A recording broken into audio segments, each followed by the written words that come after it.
Setelah nikel, kali ini Presiden Joko Widodo mengambil langkah berani berpotensi untuk digugat. Presiden Jokowi melarang ekspor boksit yang akan mulai berlaku pada Juni 2023 mendatang. Benarkah larangan ekspor boksit hemat devisa sebesar 2 miliar dolar Amerika? Dan apakah pengusaha menyambut baik dan mendukung kebijakan Presiden Jokowi? Sudah bersama saya melalui sambungan daring Ronald Sulistianto, pelaksana Ketua Harian Ketua Umum Asosiasi Pengusaha Boksit dan Biji Besi Indonesia. Selamat pagi Pak Ronald, terima kasih sudah bergabung dengan CNN Business dan Referensi pagi ini Pak Ronald. Selamat pagi Pak. Ya, Selamat pagi. baik Pak Ronald, terkait dari sisi pengusaha, apakah memang kalian menyambut baik dan mendukung kebijakan Presiden Jokowi terkait larangan ekspor boksit ini Pak? Selamat pagi, terima kasih.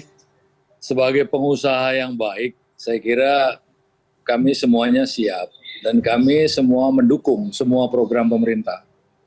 Karena biar bagaimanapun juga bahwa program pemerintah pasti membawa dampak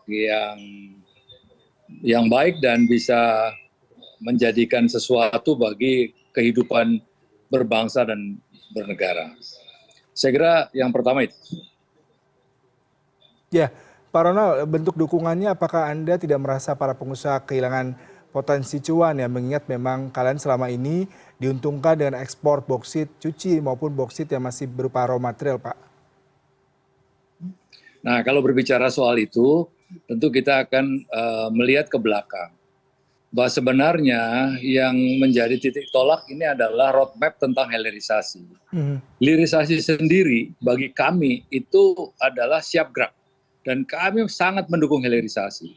Tapi bagaimana cara mengejawantakan hilirisasi ini problem. Karena apa? Kita tidak bisa disamakan bahwa hilirisasi untuk boksit itu dengan nikel. Sangat jauh berbeda. Capex-nya boksit itu 1,2 miliar US dollar untuk 2 juta ton output alumina. Dengan kapasitas masukan boksit kira-kira sekitar 6 juta. Kalau kita kalikan 3 dengan AL yang rendah. Kalau AL-nya bagus mungkin cuma sekitar 5 juta. Itulah yang menjadi dasar bahwa kegiatan-kegiatan yang dilakukan ini seolah-olah disamakan dengan nikel. Kalau nikel ada turunannya, jadi ada tingkatan. Kalau boksit tidak ada tingkatan. Kalau jumping dari boksit menjadi alumina, itu hanya satu alumina. Setelah alumina baru aluminium. Nah ini sebetulnya yang perlu mungkin dikaji lagi pemerintah, karena ini kan sudah 2 kali. Tahun 2009 itu sudah ada undang-undang yang mengatur 5 tahun kemudian tidak boleh ekspor. Berakhir di 2014. Dan berakhir 2014 yang berorientasi dengan ESDM, dengan cadangan boksit, itu hanya satu yang berdiri WHW. Yang lain tidak bisa berdiri. Yang kedua, perpanjangan undang-undang di 2020, yaitu Undang-Undang Nomor 3 kalau tidak salah, itu mengisyaratkan memperpanjang sampai dengan Juni 2023. Ini artinya apa? Artinya memang sudah dikaji bahwa memang nggak bisa terlaksana karena satu, soal capex. Bayangkan kalau kita sendiri mau membangun equity-nya saja, kalau kita mau jadi tuan rumah di negeri sendiri, itu kan harusnya ada keikutsertaan modal antara pengusaha kita dengan investor. Kalau WHW dulu, hampir sebagian besar investor yang membiayai. Kecil, waktu itu Harita Group yang ada di dalamnya. Itu kecil sekali.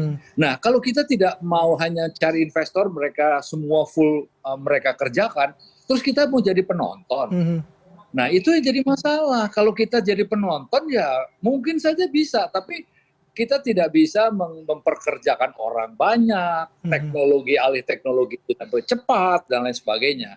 Maka sebetulnya kami berkeinginan, pengusaha ini berkeinginan bahwa sisa produksi yang ada, itu kalau katakanlah sekarang ada 28 perusahaan IUP yang punya RKAB, itu sudah approve ya dari SDM, itu rata-rata 2 juta saja, itu 28 kali 2 juta. Sedangkan input yang masuk ke dalam smelter yang ada, yaitu BAI dan WHW, yang SGA, itu baru 12 juta. Sehingga ada sisa 44 juta mau dikemanakan. Terus kedua, kawan-kawan yang sudah memproduksi ini mau jadi apa gitu. Apakah tuh didiamkan saja? Kan pengusaha ini kan harus dibina. Kami ini harus dibina. Kami tidak mau berseberangan dengan pemerintah. Kami cuma ingin pembinaan. Kalau toh memang kami harus menginvestasi, monggo himbara itu turun untuk memberikan kami bridging supaya kami juga bisa hidup, supaya kami bisa maju dan bisa membesarkan semua apa yang diharapkan oleh pemerintah. Saya kira kalau pertanyaan ke sana, saya jawabnya seperti itu. Pak Ronald, kalau tadi saya bisa kasih headline sedikit, salah satu permasalahan adalah masalah investasi, kemudian juga alih teknologi, dan juga bagaimana kedepannya untuk memasarkan ataupun untuk memaksimalkan produk yang sudah ada saat ini ya Pak. Tadi Anda katakan ada 44 juta sisa yang harusnya segera dipasarkan. Tetapi hingga Juni ataupun hingga 2023 mendatang, apakah kondisi ini memungkinkan seandainya kita memang melarang ekspor Pak? Ya saya kira tidak akan bisa nampung Mas, karena 1 tahun itu kan sudah terprediksi setiap masing-masing smelter membutuhkan berapa. Itu baru tingkat jumlah boksit yang harus disuplai. Belum soal harga. Harga itu kalau tidak ditetapkan, tapi mana ada perdagangan ini kan supply dan demand. Kalau Anda punya banyak, kalau saya mau beli murah nggak masalah dong, terpaksa kita jual. Terus kalau kita jual, kita gulung tikar karena produksi itu kan memerlukan biaya. Dan ini yang menjadi harusnya tidak hanya dalam tingkat tinggi di atasnya, tapi di bawah harus kita pelajari bersama. Atau memang kita binasakan semua ini, artinya IUP atau pengusaha-pengusaha boksit ini ya tertentu sajalah yang kira-kira bisa mensuplai 2 smelter yang sudah ada di Indonesia. Pak, kalau kita bicara mengenai industri hilirisasi boksit sendiri ya, pemerintah mempunyai target cukup optimistis ya Pak ya, ini terkait jumlahnya sampai mencapai 62 triliun meningkat dari 21 triliun. Bagaimana Anda melihat hal ini? Mengingat tadi Anda katakan masih banyak sisa yang belum terdistribusi, kemudian juga persaingan dengan dunia usaha lain, negara-negara lain yang juga produktif. Lalu di satu sisi smelter, pembangunan aluminanya juga masih terkendala, seperti apa ini Anda melihatnya? Ya kalau kami sebetulnya pengusaha ini kan yang lebih piawai untuk hal-hal seperti itu kan mungkin pemerintah ya. Kalau kami ini sederhana aja, karena pengusaha-pengusaha boksit juga tidak tidak jauh berpikir atau mungkin cara menghitung pemerintah beda dengan kami. Kalau kami ini kan real, artinya kami ini kan di lapangan, kami yang berusaha, kami yang tahu betul apa yang kami hadapi, apa yang harus kami lakukan. Kalau pemerintah mempunyai hitung-hitungan yang sedemikian optimis seperti itu, saya kira juga tidak salah. Tapi kami kan menghadapi kenyataan. Jadi kami ini yang sebetulnya harusnya diberikan jalan keluar. Karena kalau melihat seolah-olah pemerintah itu kan saya udah kasih jalan keluar kemarin. Ya jalan keluarnya seperti apa gitu. Karena saya tidak yakin ya pada Juni 2023 yang tadi disampaikan itu akan terrealisasi. Karena kan kami ini setiap hari ketemu. Kami tahu nih persentase yang mereka jalankan seperti apa. Bahkan yang Antam sendiri yang pemerintah punya sampai hari ini juga mungkin masalah demi masalah tidak pernah berhenti. Itu pemerintah. Artinya pembiayaannya tidak jadi masalah. Apalagi yang masih menjadi kendala kami adalah biaya. Dan itu yang menjadi concern kami, sehingga kami ini bukan balelo, bukan tidak mau segera mungkin untuk mengejawantakan program pemerintah, tapi kendala-kendala itu yang harusnya bersama-sama kita duduk. Karena masing-masing pemberi kebijakan pun berbeda-beda, Pak. Kami sedang membangun saja kami dicabut IUP-nya. Jadi koordinasinya seperti apa ini? Ya itulah yang menjadi kendala-kendala kami, sehingga kami akhirnya tertatih-tatih untuk mengurus perizinan berikutnya yang juga tidak mudah. Gitu.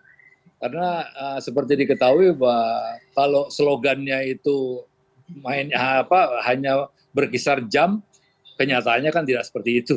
Jadi itulah sebetulnya kami nggak mengeluh, kami siap. Kami ini bukan pengusaha cengeng.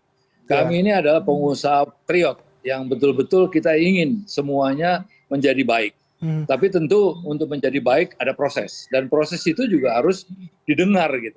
Karena kalau hanya sepihak, ya kami kalah juga. Karena kalau pengusaha itu kan, kalau istilah Jawa ngapur ancang. Ngapur ancang itu tangan di depan, ya siap gerak. Nggak bisa bicara lain. Gitu. Tapi tentu pemerintah sekarang yang saya lihat sudah lebih wise, harusnya lebih banyak membuka kesempatan untuk mari kita duduk bersama. Kalau satu perusahaan tidak bisa buat smelter, mari kita buat konsorsium perusahaan. Kalau perusahaan boksit ada 10, buatlah 3 konsorsium. Saya kira akan jadi itu barang.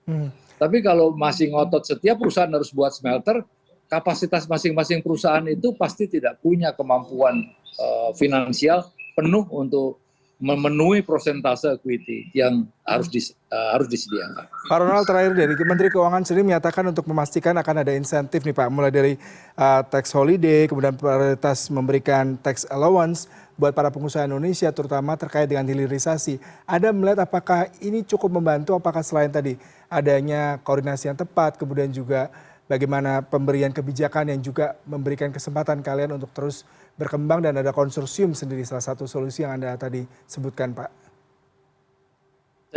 Saya kira sangat membantu Mas, tapi kan satu di antara sekian banyak.